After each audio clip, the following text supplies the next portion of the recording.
An American woman tries escaping Iran with her daughter after her Irani husband refuses to let them leave. This is the plot to the movie Not Without My Daughter from 1991. Is it a harrowing personal story or a product of diabolical propaganda? Let's find out. Yallah!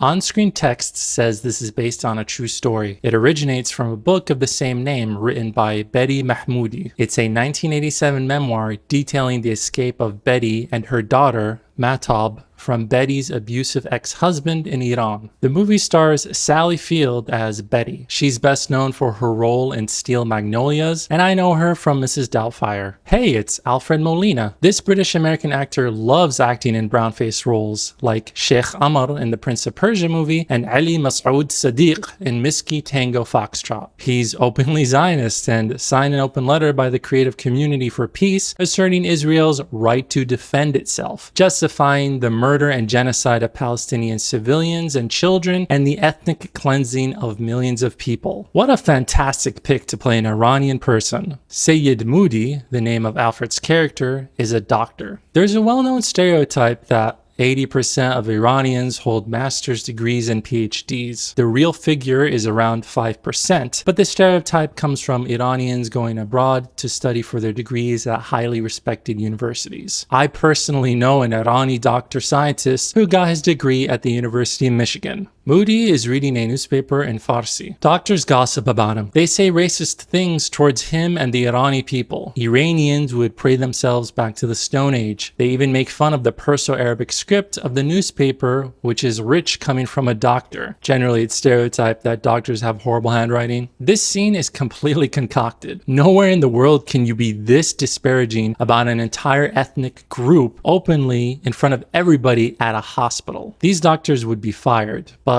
this scene has a purpose. It's setting up the Irani character's resentment to justify his actions later on in the movie. But I don't like how they're stereotyping American doctors as being openly discriminatory. Moody's listening to opera.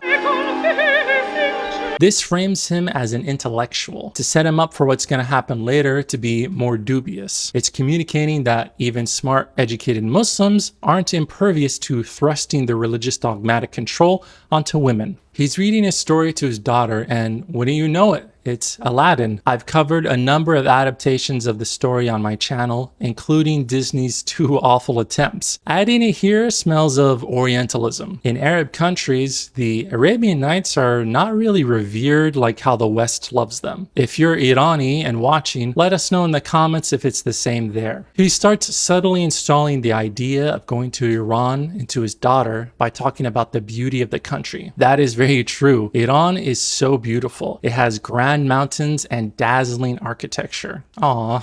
The little girl asks if she hates Americans because others have said that because she's Irani. What's the context of this? The Iran hostage crisis happened in 1979. Before this event, Easterners were thought of like what you would see in the Arabian Nights. Fantastic, exotic, barbaric. After this event, they started framing them as the bad guys. Evil, violent religion, monolithic, terrorists, controlled by Islam to do bad things and hate America. We've become stereotyped as the enemies of freedom. Mahtab is experiencing this stigma firsthand, even though she's 4 years old. Why are the preschool 4-year-olds gossiping about this in the school lunch yard? Moody tells her he doesn't know what they're talking about. He's lived in America for 20 years, so he is as American as apple pie. The line feels contrived here, like they're saying no matter how long a Muslim lives in America, even if they say they're as American as apple pie, they'll always revert back to being the evil Muslim with the bad religion. Moody's on the phone speaking Farsi. My fellow Iranis watching,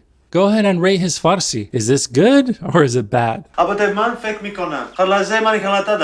Moody asks his wife Betty to go to Iran for a 2-week vacation. She thinks it's unsafe. She thinks the actions and views of a government are one and the same with the people. The Iran-Iraq war was happening at the time. Most of the fighting was happening along the Iran-Iraq border. Reminder, Iran is a big country. It would be like saying there's a war happening on the American-Canadian border, and that's why we can't go to Mississippi. It's gonna be unsafe. But I get the concern. She has a child, and when the news is propagandizing that the country is full of evil people 24/7, I totally get the perspective. He reassures her that she loves them and will keep them safe if they go. The guy pulls out a Quran, puts his hand on it, and swears on it. This is Orientalist. The idea of putting your hand on a religious text and swearing on it is a Christian thing. They do this with the Bible. The Quran is seen as sacred. Many highly religious practitioners will wash their hands before even touching one. This is depicting how little the makers of this movie know about actual Islamic practices. And trust me, there's going to be a lot more of that coming up. We see a plane descending into, not Iran. This is Israel. The movie was filmed in Israel, including at Globus Group Studios. That's the studios of the Cannon Group, one of the most notorious pro-Israel studios in the 1980s. They made many anti-Muslim movies like The Delta Force, which I made a video about. Even in movies that have nothing to do with Israel or Arabs, they love throwing in jabs at Arabs and Muslims. Doors open, and before you even see anyone, you hear them.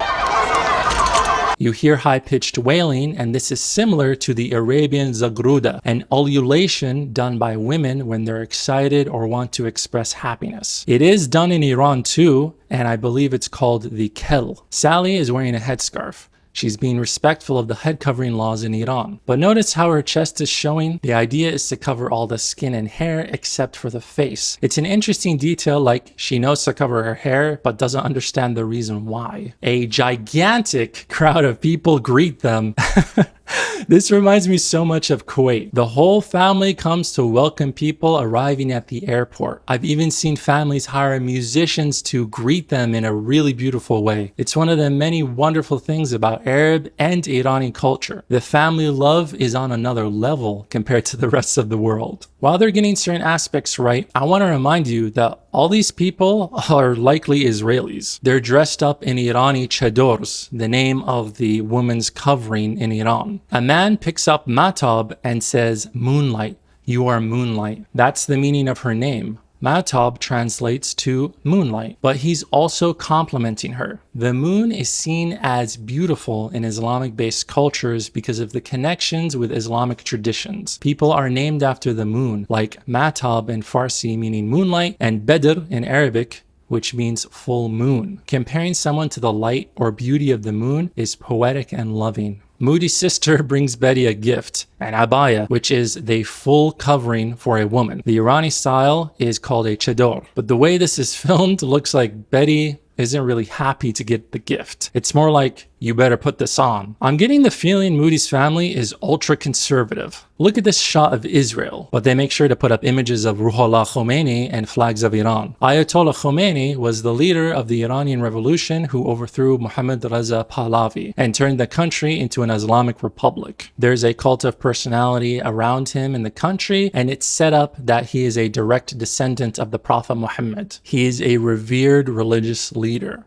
Moody explains to Betty that he was wrong. He thought Western women didn't have to cover up in Iran. Last time he was there was in the 1970s, and only half of his family was covered. While he's explaining this, they keep cutting to shots of Khomeini's picture up on the streets. When they edit it like this, especially when he's talking about how the country has changed, they're visually communicating that the country has regressed because of this super religious person. The regression of women's rights is true. Dress codes were more liberal in Iran in the 1970s, but it's important to note that these were restricted to big cities. The vast majority of the country dressed conservatively back then, and it was by choice. But sadly, dress codes on women were forced onto them when the Islamic Republic took power, and that is awful. As soon as they open the car door, there's sheep being slaughtered on the ground with blood all over the street. A woman's holding the sheep down. Let me explain this. The practice of slaughtering a sheep most commonly happens during Eid al-Adha. It's in remembrance of Prophet Ibrahim's sacrifice test by Allah. Allah commands Ibrahim to kill his son Ismail. At the last moment, Allah replaces Ismail with a ram. This story is in the religious texts of the other Abrahamic religions. The slaughtering of a sheep is also practiced when someone has a newborn child or returns from a special trip like Hajj, or even when they return from another country like what we see here. This is a real thing, but the way they're depicting it is off. They add in the editing a sound even though the sheep is dead. They're in front of the house and forcing the sheep's head down. Islamic tradition says it needs to be done in a clean place and the animal must be treated with respect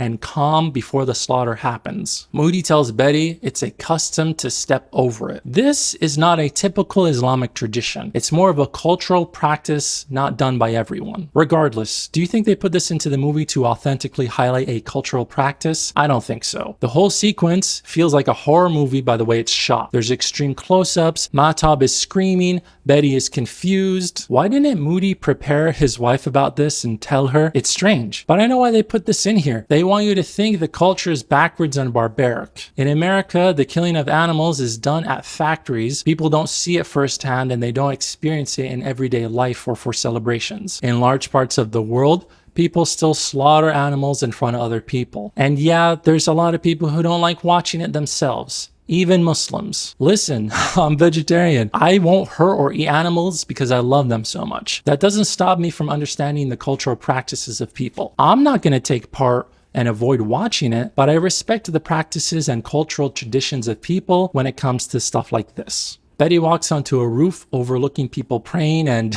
what is going on? They keep saying Allahu Akbar loudly over and over again.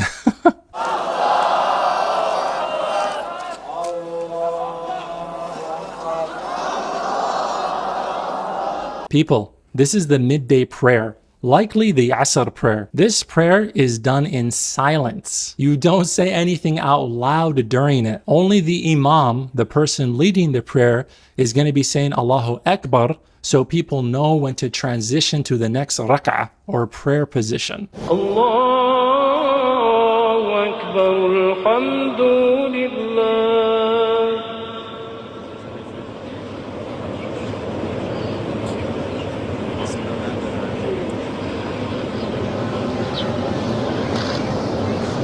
What we're hearing here is everyone continuously saying Allahu Akbar during the prayer. It's the Friday prayer. I have never seen or heard of this in my entire life. They even cut to an Israeli in a chador giving her a face. Like, yeah, this is what we do. Are you scared yet? But why is this scary? It's people praying and saying Allahu Akbar. God is great. But to the anti-Muslim people this movie is aimed at, the chanting sounds scary because it's a foreign language. That's why they had them saying Allahu Akbar repeatedly because, ooh, be afraid. Oh, this is weird. This is scary. The West has demonized the phrase Allahu Akbar, which again just means God is great. Try saying it in an airport sometime. You'll be banned from flying ever again and likely be arrested. Anti-Muslim discrimination is real. The family is sleeping. Moody's father knocks on the door to wake him up for prayer. The first prayer of the day is Salat al-Fajr, the dawn prayer. It happens at, you guessed it, dawn. The first weird thing about this is you don't hear the adhan or call for prayer. Mahmoud. Second, Islamic teachings state that faith and worship require genuine intent. Forcing someone to pray would nullify the prayer. Now you could see this as a reminder, but the guy looks angry and knocks loudly until Moody gets up. Okay, it's starting to hit me. Not without my daughter makes no sense. If Moody's family is super conservative and religious, why isn't he? Did he ever practice his religion in front of Betty or get up for Salat al-Fajr? Why did he go to America to study? Why did he marry an American wife? In traditional conservative Islamic families, the father and family have to approve of the wife. If they're so religious, why would they let Moody marry a non-Muslim? Why didn't he just study and marry in Iran? Of course, we're not going to get answers to any of this because it doesn't matter. The movie isn't an authentic representation of people or a religion. It's a hit piece. All of these are caricatures and you're meant to be scared. They're doing a group family prayer and my immersion shatters faster than Sonic the Hedgehog. Look at this guy on the left. He's holding his hands in front of his stomach. Iran is predominantly Shi'i Muslims. They hold their hands to the side during prayer. Sunnis hold their hands in front of them. The father is looking up. But why? You look towards the ground during prayer. When he says Allahu Akbar to signal to go to the next position, they all look up.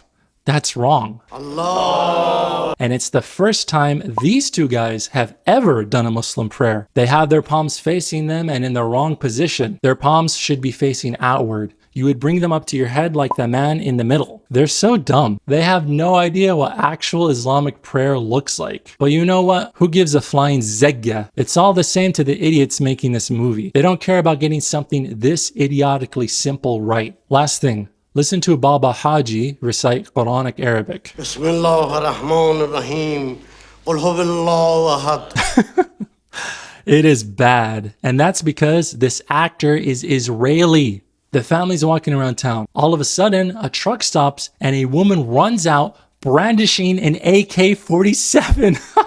Moody yells at Betty to fix her hair. His relatives are wrapping a hijab on Betty. I'm laughing because this is so incredibly cartoony that I thought that the movie switched to being a Bugs Bunny cartoon. Listen, Iran does have a morality police or guidance patrol. I'm not disputing that. But the fact that she goes from 0 to 100 instantly by pulling a gun out while the dramatic music is playing is so laughably stupid. In the real world, what would likely happen is a woman would walk up to her and ask her to politely cover her hair. That's it. The whole scene is dramatized as if it was written by a Zionist trying to make Iran and Islam look as terrifying as possible. Oh wait, that's exactly what this is. Moody's brother, Mamal, starts shouting at Betty. Every single hair that is not covered is like a dagger that you aim at the heart of our martyrs. Oh my goodness. To the heart of our martyrs? The funniest thing about this is this guy is bald. He has no hair, so the martyrs must be super pleased with this guy. This is actor Jonathan Chirichi. He is Irani, but he's an uber Zionist. He's starred in many Zionist propaganda and Israeli films. Pro-Zionist Iranis is a deep topic I'm not going to go into here, but know that they do exist. Baba Haji walks in. Everyone goes silent. They wait for him to say Bismillah. It means in the name of Allah. Devout Muslims always say this phrase before they eat. It's like a blessing. But the way it's framed here is so strange. It feels almost Christian. When the head of the household says a prayer with the family before eating, it just feels off. Moody reveals he was fired in America and he blames it on anti-Irani discrimination. I like this part. It shows us a common fear foreigners have in a Western country. The thing is, they were living in Michigan. It's really diverse there. It has the largest and most concentrated Arab American population in the United States. Over 300,000 people from MENA live there. Yes, that's not the Irani people, but still, it's really diverse. Why would something like this happen? Oh, okay, it was a lie. He forcibly tells Betty they're staying in Iran. She says Iran is a backwards, primitive country. Yikes. That's ethnocentric. But given her experiences and cultural shocks, I get why she feels that way. He counters with, he's a Muslim. This is where he should be. Plus his family lives in Iran. Then he slaps her and cartoonishly holds his fist up while telling her she's in his country now. You're my wife. You do as I say. Okay, domestic violence is scary, and I'm not minimizing that or laughing at it. I'm laughing because he does it like a cartoon character. His acting is poor. It's like he turns into Mr. Hyde out of nowhere. It comes off as silly because there's no build-up. But I want you to focus on the message. Do not trust the Muslim man. He'll swear on the Quran to bring you back home, then go back on it and physically assault you. He sees you as property. You're nothing but an object. You have to do what he says. Grade A diabolical propaganda that doesn't align at all with real Islamic teachings. Women have rights. There are courts. Betty gets smart and tries reasoning with Moody's family, telling Moody's father that Moody swore on the Quran that they were only visiting for 2 weeks. Then Moody reveals the truth. He says it was the only way he could get her to come. Mamal yells in her face.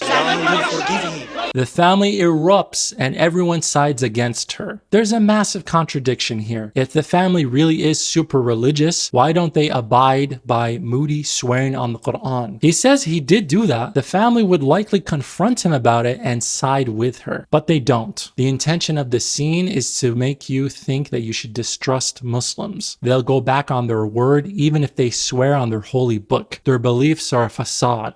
Betty goes on a hunger strike. Moody takes the time to tell her about how amazing the Islamic Revolution was, how he wishes he was there for it. What even is this man? How can he have such a love for Iran and the Islamic Republic, then go study in America, marry an American wife, and have a child with her? He's a walking contradiction. It doesn't make any sense, and I'm begging for it to. Betty goes to the Swiss embassy because there are no American ones in Iran, but there is a US Special Interests attaché. She pleads her case, but the woman says she became Irani when she married her husband and they can't help her. Is that true about Iran? Because in Kuwait, if a Kuwaiti marries a foreigner, she doesn't even get the citizenship. They're getting out of a taxi, and of course, there's a sheep herder herding his sheep in the middle of the street. This is thrown into movies all the time with Eastern people. The goal is to reinforce how backwards the people are. See, they still live with goats. It's in The Dictator, Zohan, and Best Defense, to name a few. Now they're throwing it into movies with Irani people because they see all of us as the same anyways. Betty and her daughter walk into the door, and Moody immediately starts beating her up. He throws her against the wall and says, if you try anything like this again,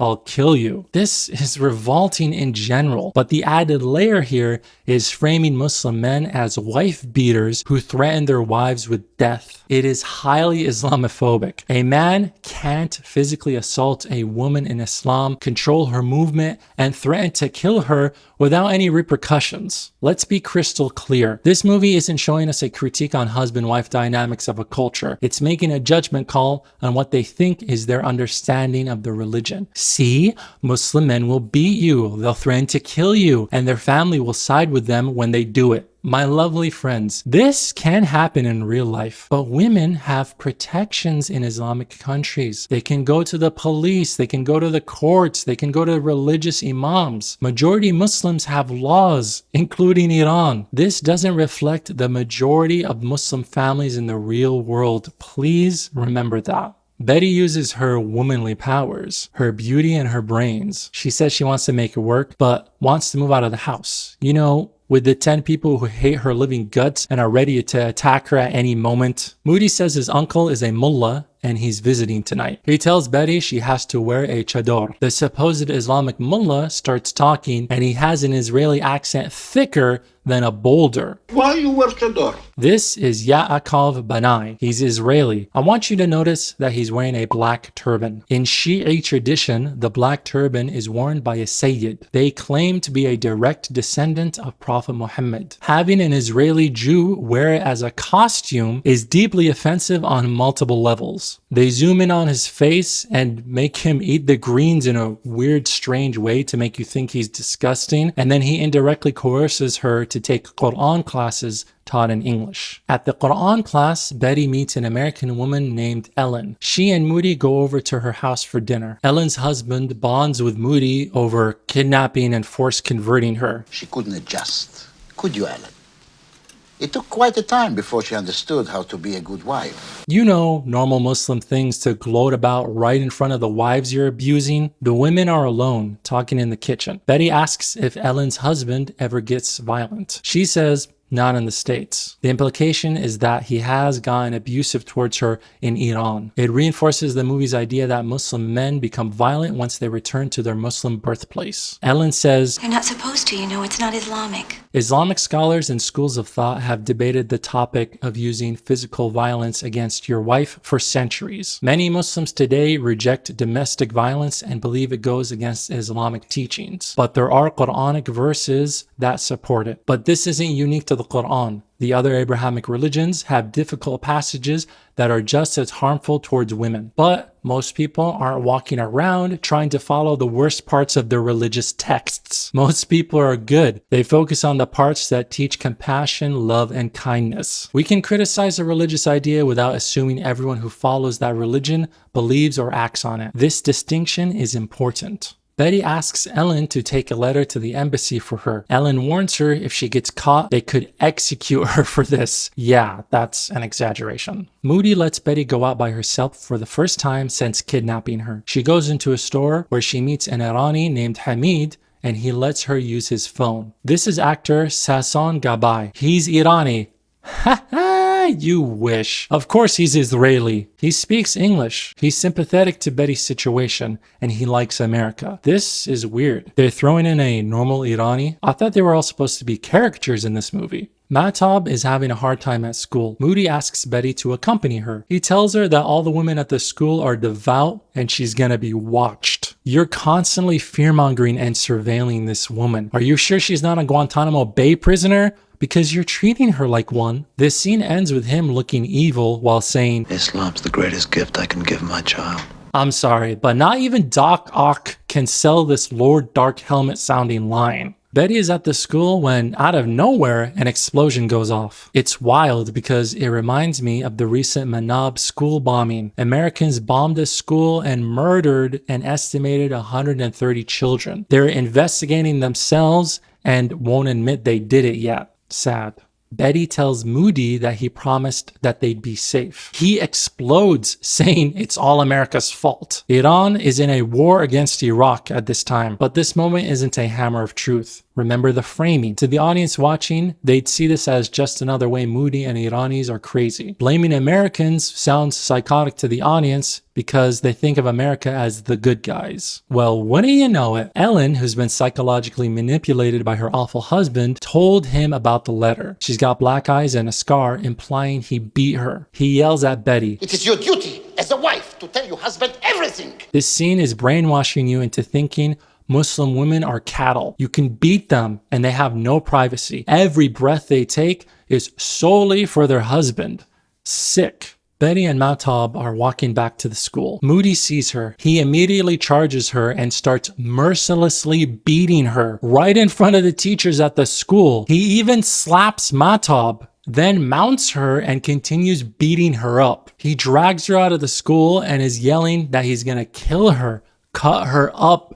She's gonna be dead. What am I even watching? Okay, he's a manipulator, but now he's turning into a psycho? How do you go from a person living in America and being a loving husband to this? It does not track. It's so absurd that it's unbelievable. He slaps his 5-year-old daughter and mounts Betty to beat on her, and he doesn't care that he's in public and that people are gonna watch. It's bonkers. And this scene is communicating not only is Moody and his family religious fanatics, but also everyone in Iran. The women at the school don't do anything to help Betty as she's being attacked. It's like, look, all Muslim women are so subservient to men that even when one is committing a crime right in front of them, they don't do anything about it. It's a-okay. Betty escapes, calls the lady from the embassy, and heads back to the school to get Mahtab. But the teacher, who was being kind to her earlier but watched her husband beat Betty up, tells her that she can't take her child. She has to wait for her husband. Zoinks, this is a new low, really grinding in that Muslim women only obey their husbands. Not even their own husband, but husbands of other wives. Isn't Moody a doctor? How is he getting off work every day so that he can get his daughter? Doctors and nurses typically have 12-hour shifts. I'm married to a nurse. She works 12 hours every day. It doesn't make any sense. Moody grabs Mahtab and just walks out the door with her without Betty's consent. We get a visual metaphor. A crescent moon is reflecting on water. Moody throws a rock at it, the water ripples and distorts the image of the moon. The crescent moon is a symbol of Islam. The Islamic calendar is lunar based, and as mentioned before, the moon is a common way to compliment someone, especially when you compare their beauty to it. I see this moment in two ways. Moody is forsaking the true teachings of Islam. He's distorting it in order to control his wife and child. But this interpretation is weak because this movie is being filmed in Israel, being played by Israeli actors. A stronger interpretation is being disrespectful towards Islam. He throws the stone at the crescent moon to destroy it. They're saying, do the same with Islam. Or maybe, just maybe, I'm talking out of my maqwa. Moody starts manipulating his daughter to get info from her, then raises his voice. Moody's mother appears and takes Mahtab away. She knows this is wrong. It's a beautiful moment. His whole family isn't evil. Muslim women know yelling at children is wrong. I'm surprised they put this scene in the movie because it's making them look good. We see a full moon and hear the same Allahu Akbar prayer sounds the movie was doing earlier. They're constantly saying it. Reminder, this isn't how Muslim prayer works. A siren wails and an explosion happens near Betty's apartment that blows glass off a door. Moody shows up with Mahtab and embraces Betty. Is this guy bipolar? Minutes ago, we saw him beat on her in public and shout that he was gonna kill her. Now he's hugging her? This is psychological torture. It's Mahtab's birthday and we get Sally Fields attempting Arabic. Bismillahirrahmanirrahim. Oh no. She's doing a common thing in Orientalist media, adding in the kh sound for h sounds. This is a function of the Hebrew language. They often switch the h sound for a kh one, like hummus in Arabic is hummus in Hebrew. Arabic does have the kh sound, but we don't switch h for kh. Hebrew speakers attribute this to the Arabic language. It's both ignorant and offensive. Also, she says the phrase incorrectly. It's Bismillah ar-Rahman ar-Rahim. This is called the Basmallah. It means in the name of Allah, the most gracious, the most merciful. People often say it before they eat, but usually it's just Bismillah. I don't know why she's doing the whole Basmallah here. The family looks surprised, like, wow, kidnapping a woman and forcing our religion onto her is finally working. Betty works with a man who's going to help her get out of Iran. Another good Irani character in this movie. This character's name is Hussein, and he's played by British Indian actor Roshan Seth. I remember seeing him in an Indiana Jones movie. He's not Irani. He says paradise is a Persian word, and I'm thinking, cool, they're showing the beauty of the Farsi language and Persian culture. Then he underhands it by saying it's hard to believe the word paradise will be connected to Iran. He's disgusted by what's happening to his country, which is a valid critique, except this person isn't Irani, so it comes off as a dig against the country. Hussein says they'll be home by Christmas. Joy to the World starts playing and we see a Christmas tree? She's home already? Oh, no. They're celebrating Christmas in Iran. Wait, what? Why would this super Islamically religious family be okay with putting up a Christmas tree and celebrating Christmas? Make this make sense. It feels like they added in this scene right after saying Christmas just to make it hit harder in the feels. Christmas is celebrated in Muslim majority countries. In Kuwait, during Christmas time, you'll see decorations and trees everywhere. Betty talks to her mom over the phone and she says her dad is in poor condition. Moody says she can go see him in the States, but she can't take Mahtab. He slams his hand on the table to shut her up. Turns out he doesn't care about Betty going to see her father at all. He wants her to go to the States to get their money out of the banks. What a slimy guy. Hussein tells Betty that some people in this country consider a woman ready for marriage at 9 years of age to scare her from leaving Mahtab. Okay, movie. Why? This isn't a critique or careful look at cultural differences in marriage laws. This is the movie throwing in yet another dig at Muslims as being backwards. Let us look at the facts. Child marriage in Iran is lower than in many regions of the world, but still considerable. UNICEF data of Iran shows that 3% of women 20 to 24 years were first married or in a union before 15 years of age, and 17% before 18 years. Cultural and traditional practices driven by poverty and low awareness of the risks of child marriage in girls were important reasons for child marriage. Others identify cultural family values, religious beliefs, women's low autonomy in decision-making, and response to social, emotional, and sexual needs as reasons. In Iran, the age of majority, legal adulthood, is 9 years for girls and 15 years for boys. 9 years for girls. Ugh, that is awful. Child marriage happens, but data shows that 3% of women were first married or in a union before 15 years of age. 3%. Is it fair to stereotype a whole people over 3%? As a point of comparison, do people stereotype the United States for marrying underage girls? As of May 2026, child marriage, defined as a marriage under the age of 18, is legal in 33 states. The vast majority of child marriages, some 86%, were between a minor girl and an adult man. In 2017, Human Rights Watch pointed out that Afghanistan had a tougher law on child marriage than parts of the United States. In Afghanistan, the minimum age of marriage is 15, and that is only with permission from their father or a judge. Otherwise, it's 16. That's why this moment comes off as insidious. Here's a common contradiction. When a Western does something bad, it's because they're a bad person. When a Muslim does something bad, it's because of their religion. It's because of Islam. That's why you hear the rhetoric from Westerners all the time, distrust Islam. They're trying to fuse child marriage ideas with Muslims here, with the Irani people, and it's ridiculous. A military truck pulls up to kids playing in the street. Soldiers forcibly throw the children into the truck. Hussein says they take kids as young as 12 years old. They give them plastic keys to paradise, made in Taiwan, and tell them that they'll go straight to heaven if they die for their country. I can't believe they're throwing in this widely circulated Western propaganda lie from the Iran-Iraq war. Let me explain this. During the Iran-Iraq war, Iran did use child soldiers. That's true. من مهداد عزاللهی اعزامی از اصفهان و وظیفه‌ام در این گردان تخریبچیه. But a story emerged from the West. Iran supposedly gave kids plastic keys to paradise that they wore around their necks. Here's the truth. Child soldiers were given dog tags for identification, just like any soldier. They were also given small booklets that detailed to them how they can get into paradise. Western media merged those two things into one story, plastic keys to heaven. And the story was spread in Western media. To this day, there has never been a photo or video of these supposed keys.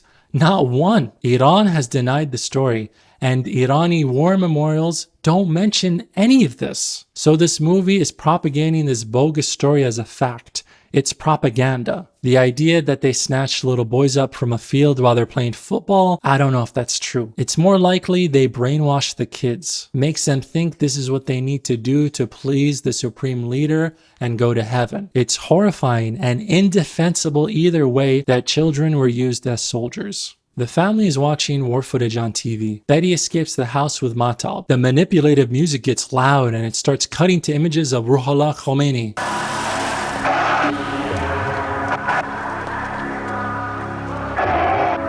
Alright, I was trying to give the movie a fair assessment, but there's no denying it anymore. This is straight up cheesy propaganda. It's trying to cheaply scare you by cutting to those images, and it comes off as really bad, like this is a bad TV movie. Betty and Mahtab are escaping Iran. A Kurdish man steals all of Betty's belongings. So it's not enough to demonize Iranis. Now they're demonizing Kurdish people too. They want you to fear and distrust all brown people. Then an older Kurdish man starts SAing Betty. They imply that he was gonna take advantage of her right in front of her daughter. If this truthfully happened is a separate discussion from the inclusion of it in the movie. Their intent is clear. Continue making all non-white people as predatory and evil. Thankfully, the man who stole Betty's belongings earlier scorns the old man and he stops. The movie ends with Betty and Mahtab in Turkey walking towards the sunset and into their freedom.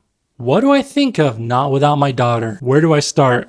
I like some parts. Sally Fields gives a strong performance. You can feel Betty's fear and desperation, especially as the movie progresses. The movie does occasionally show Iranis as real human beings. There are characters who help Betty. There's moments where you get a glimpse of the warmth and hospitality that exists in Irani culture. And hey, the movie is effective at creative tension. It's all kinds of ridiculous, but I still wanted to see how Betty and Mahtab were gonna get out. Sadly, the good stuff gets buried under truly terrible choices. It constantly treats Irani and Muslim culture as evil. Moody goes from a loving husband to a cartoon supervillain with no development. He beats his wife in private and public and threatens to kill her lots of times. He even hits his own child, then flips, acting like a loving father scenes later. The movie keeps presenting propaganda and stereotypes as facts. The exaggerated Islamic and cultural rituals shot like a horror movie. The constant demonization of Muslims. The complete misrepresentation of Islamic practices like the prayer scenes. And oh yeah,